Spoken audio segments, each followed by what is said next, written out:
کو گورنر صاحب سے اتنے اعتراضات ہیں اور اتنے وہ سنگین الزامات لگا رہے ہیں کرپشن کے بھی؟ بسم اللہ الرحمن الرحیم، بہت شکریہ عارف ابھی۔ دیکھیں، بات یہ ہے جہاں تک گورنر صاحب کا تعلق ہے خیبر پختونخوا کے حوالے سے، پہلے تو یہ بات ذہن نشین ہونی چاہیے اور این پی کی قیادت کو بھی معلوم ہوگا اور یقیناً معلوم ہوگا کہ آئین میں گورنر کے اختیارات کہاں تک ہے۔ کیا وہ انتظامیہ میں کوئی مداخلت کر سکتا ہے؟ کیا ڈیولپمنٹ کے حوالے سے کیا ان کا کردار ہے؟ ایک تو یہ معلوم ہونا چاہیے۔ میرے خیال میں گورنر ایک نمونے کے طور پر، وفاق کے نمائندے کے نمونے کے طور پر ہر صوبے میں گورنر کی تعیناتی لازمی ہے۔ دوسری بات یہ ہے کہ گورنر صاحب جس کی تعیناتی ہوئی ہے غلام علی صاحب کی، یہ پی ڈی ایم اور حکمران اتحاد میں جتنی بھی شامل جماعتیں ہیں ان کی مشاورت سے ہوئی ہے۔ یہ جمعیت علماء اسلام نے خیبر پختونخوا پہ مسلط نہیں کیا ہے بلکہ مشاورت سے، اتفاق سے۔ تیسری بات یہ ہے کہ گورنر صاحب کی تجویز میرے خیال میں، اگر آپ کو یاد ہوگا، آج بھی ریکارڈ پر موجود ہے، ایمل ولی خان صاحب جو این پی کی قیادت کر رہے ہیں صوبے کی سطح تک، چارسدہ کے عام جلسے میں جب بائی الیکشن ہو رہی تھی، اس نے خود اعلان کیا کہ جب غلام علی جلسے میں پہنچے تو ایمل صاحب نے کہا کہ ہمارے خیبر پختونخوا کا آنے والا گورنر غلام علی ہوں گے، اور پھر جلسے سے معاف کریے گا سر، وہ اب یہی تو کہہ رہے ہیں ایمل ولی صاحب، وہ کہتے ہیں کہ غلطی ہو گئی مجھ سے کہ میں نے حمایت کی اس فیصلے کی اور ان کو گورنر بنانے میں اے این پی نے بھی ہاں کی۔ نہیں، دیکھیں، غلطی ہوئی یہ تو میرے خیال میں اس سے جان خلاصی ممکن نہیں ہے کہ اتنے بڑے فورم پر، پی ڈی ایم اور حکمران اتحاد کے فورم پر کافی گفت و شنید کے بعد جب ایک فیصلہ ہوتا ہے، پھر اس کے بعد آنن فآنن کہا جاتا ہے کہ غلطی ہوئی۔ اگر گورنر کے خلاف کچھ شکایات ہے، اور آپ کو معلوم ہے کہ حکومت ہے نگران وزیر اعلیٰ کی، نگران حکومت ہے، نگران حکومت کی ذمہ داریاں کیا ہوتی ہے، پھر نگران حکومت میں گورنر کا کیا رول ہوتا ہے۔ اب بات آئی کرپشن کے الزامات یا ٹرانسفر پوسٹنگ کی، اس کا گورنر سے کیا تعلق ہے؟ البتہ اگر کچھ نہ کچھ شکایات ہے، سوالات ہے، تحفظات ہے، تو اس کا فورم یہ نہیں ہے کہ میڈیا پر ہم ایک دوسرے کو سنا دیں، ایک دوسرے کو نیچا دکھائیں۔ اس کا طریقہ کار یہ ہے کہ پی ڈی ایم کی قیادت بھی موجود ہے اور حکمران اتحاد کی قیادت بھی ہے، N P, J U I, P M L N, peoples party Islamabad میں بھی بیٹھ سکتے ہیں، مولانا صاحب کے ساتھ بھی بیٹھ سکتے ہیں، ان شکایات اور اعتراضات، تحفظات، خدشات کو ان کے سامنے رکھ سکتے ہیں۔ جہاں تک کرپشن کی بات ہے، یہ ایک جملہ مجھے اجازت دے ایک جملے کی، جہاں تک کرپشن کی الزامات کی بات ہے، میرے خیال میں غلام علی صاحب سینیٹر رہے ہیں، غلام علی صاحب پشاور کا ناظم رہا ہے مشرف کے زمانے میں، اس کا بیٹا بھی آج میئر ہے پشاور کا، اور پشاور میں 70,000 ووٹ انہوں نے لیے، وہ میئر بنا، اور آج غلام علی گورنر ہے۔ وہ اتنا بڑا بزنس مین ہے ماشاءاللہ، اللہ تعالیٰ نے دولت سے ان کو نوازا ہے، ان کو کرپشن کی ضرورت ہی کیا ہے؟ وہ کیوں کرپشن کرے؟ وہ 70,000 ووٹ انہوں نے لیے، وہ کرپشن کی بنیاد پر لیے۔ بالکل ٹھیک جی۔ فرزانہ صاحبہ، آپ نے سنا حافظ صاحب کی گفتگو، بٹ بہت ذکر ہو رہا ہے، ایک دم ہمیں یہ بتائیں کہ کیا وجہ ہے کہ ایک دم اے این پی کو اتنے شدید اعتراضات ہو گئے جے یو آئی فیس سے، اور خاص طور پر گورنر صاحب سے، اور اتنے سنگین الزامات بھی لگا دیے؟ بہت شکریہ۔ دیکھیں، اگر آپ خیبر پختونخوا کو ذہن میں لائیں اور اس میں سے آپ پی ٹی آئی کو، یعنی پاکستان تحریک انصاف کو، تھوڑی دیر کے لیے منظر سے خان صاحب کے بغیر رکھ لیں، ٹھیک ہے؟ میں آپ کو ایک سینیریو بتا رہی ہوں، آپ اس کو بس ذہن میں سوچئے اور پھر دیکھیے کہ دو بڑے سٹیک ہولڈر جو ہے اگلے جنرل الیکشن میں کون ہو سکتے ہیں، تو آپ کو اپنی بات کا جواب مل جائے گا۔ اب ہوا کیا، جب پی ڈی ایم تھی، ظاہر ہے بنی، ابھی بھی ہے، لیکن اس میں سے پاکستان پیپلز پارٹی اور اے این پی وقت کے ساتھ ساتھ علیحدہ ہو گئے۔ اب عوامی نیشنل پارٹی جو تھی، ظاہر ہے وہ ایک لحاظ سے اس کے لیے مجبوری تھی کہ وہ نگران حکومت میں چونکہ اسے اپنا شیئر چاہیے تھا تو وہ آ گئے، لیکن اس وقت بھی ان کا بہت ساری چیزوں پر ایک دوسرے کے ساتھ اعتراض تھا. لیکن وقت کے ساتھ ساتھ ہم نے یہ دیکھا کہ حمزہ صاحب کی میری دل میں یقیناً بہت عزت ہے، لیکن ایک بات یہ سچ ہے جس کو کوئی بھی نظر انداز اگر کرتا ہے یا اس سے انکار کرتا ہے تو پھر ظاہر ہے ہم اس کا احترام ہی کر سکتے ہیں. لیکن اس وقت خیبر پختونخوا جو ہے وہ گورنر ہاؤس سے چل رہا ہے، اس میں دو رائے ہی نہیں ہے. ایز اے جرنلسٹ میں یہ چیز دیکھ رہی ہوں تو اس میں یہ ہوتا ہے کہ ایک بڑا اسٹیک ہولڈر اس وقت جو نظر آ رہا ہے وہ JUI فے ہے. لگ ایسے رہا ہے کہ صوبہ صرف اس کے ہاتھ میں ہے اور وہ جو چاہ رہے ہیں وہ کر رہے ہیں.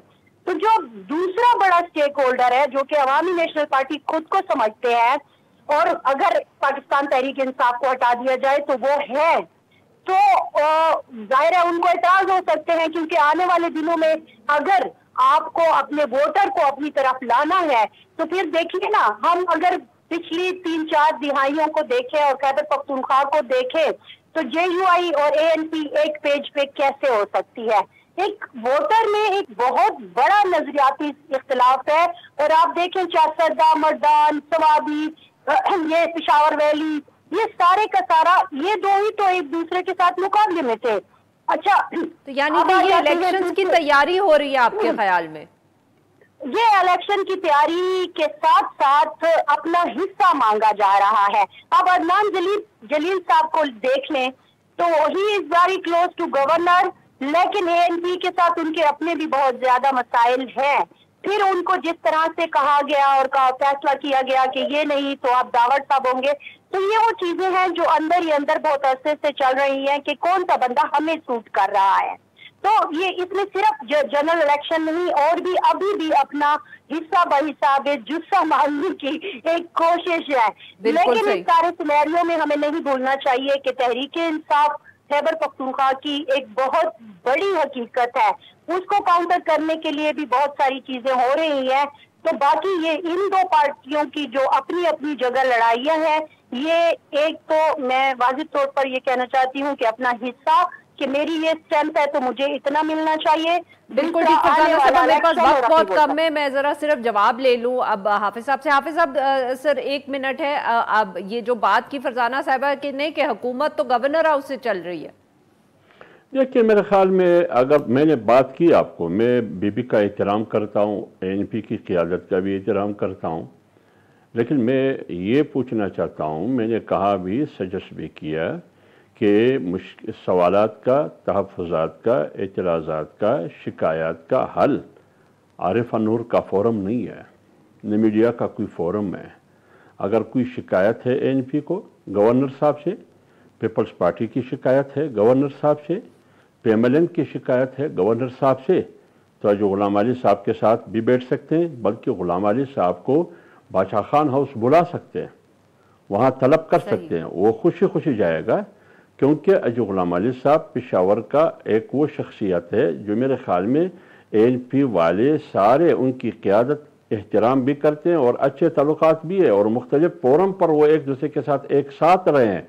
اگر فرض کرے اس فورم پہ مسائل کا حل نہیں نکلتا تو مولانا صاحب کے ساتھ امیر حیدر ہوتی بیٹھ سکتے، وزیر اعظم صاحب کے ساتھ مولانا صاحب، حیدر ہوتی، ایمن ولی، پیپلز پارٹی کی قیادت یہ بیٹھ سکتے ہیں. یہ مسائل یہ نہیں ہے کہ میں عارف نور کی شو میں بیٹھ کے یہ مسائل ہے، وہ وہاں سے جوابات دے، میں یہاں سے الزامات لگا دوں، یہ مسئلے کا حل نہیں ہے، اس سے اور انتشار پیدا ہوگا. انہوں نے لیے وقت نکالا. ناظرین یہاں پہ لیں گے ایک چھوٹا سا بریک، اور جب ہم بریک سے واپس آئیں گے تو ہم بات کریں گے جو آج بلوچستان میں واقع ہوا اس حوالے سے. اسٹے ود اس.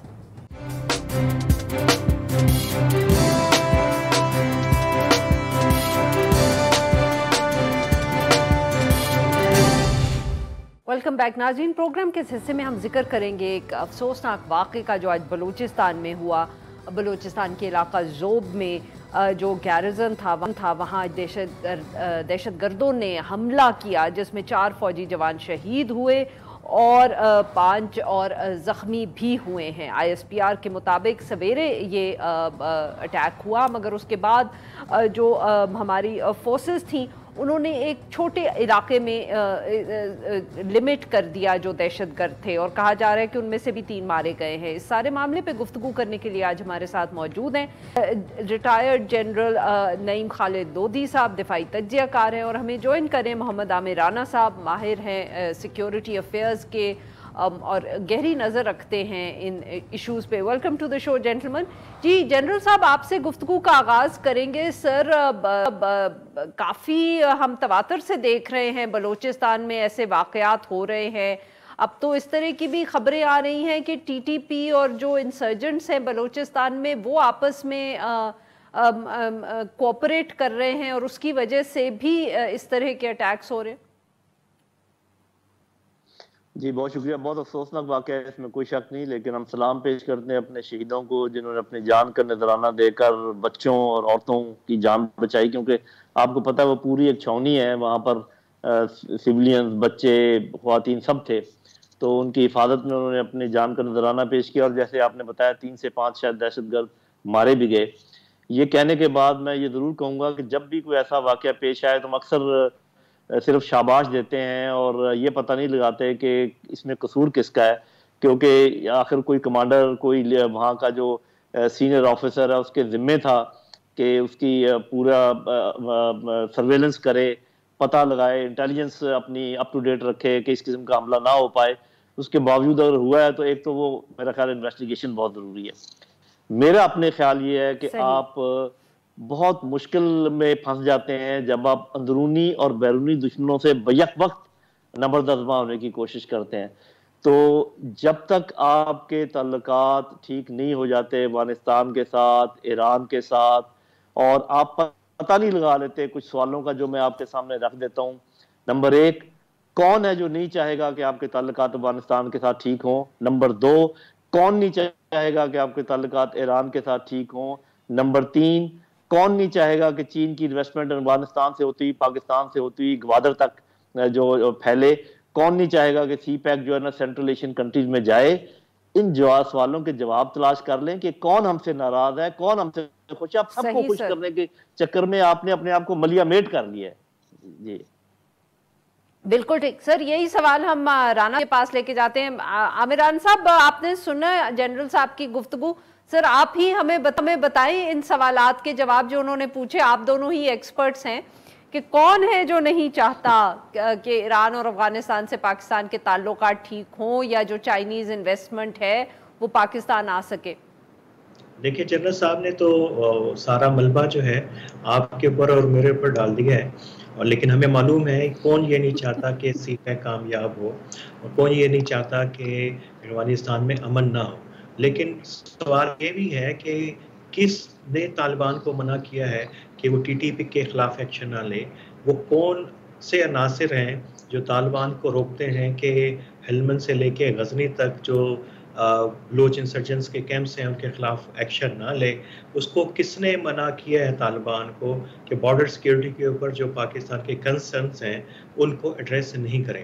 تو اس کے ساتھ یہ بھی سوال یہ ہے کہ کس نے ایران کو منع کیا ہے کہ وہ بلوچ انسرجنس کو وہاں پہ پناہ نہیں دے؟ اور یہ بھی پوچھنا چاہیے کہ وہ ایران یہ کیوں مجبور ہوا کہ اس نے جو بلوچ انسرجنس کے لیے اس کا ویو وہی ہے جو پاکستان کی سیکیورٹی اسٹیبلشمنٹ کا ہے، تو اس نے وہاں پہ اس کو کیوں پناہ دی؟ پھر پاکستان کے اندر بھی یہ سوال ہونا چاہیے کہ آپ باوجود سارے معاملات کے کہ پاکستان ابھی تک کیوں آنکھیں بند کیے ہوئے ہے کہ طالبان جو کچھ بھی کیے جا رہے ہیں اور پاکستان مسلسل ان کو سپیس دیے جا رہا ہے؟ یہ سارے سوالات بڑے امپورٹنٹ ہیں، لیکن میرا خیال ہے کہ اس سارے بڑے کانٹیکس سے ہٹ کے یہ اس کو تھوڑا سا اسٹیٹسٹکلی بھی چیزوں کو درست رکھنا چاہیے۔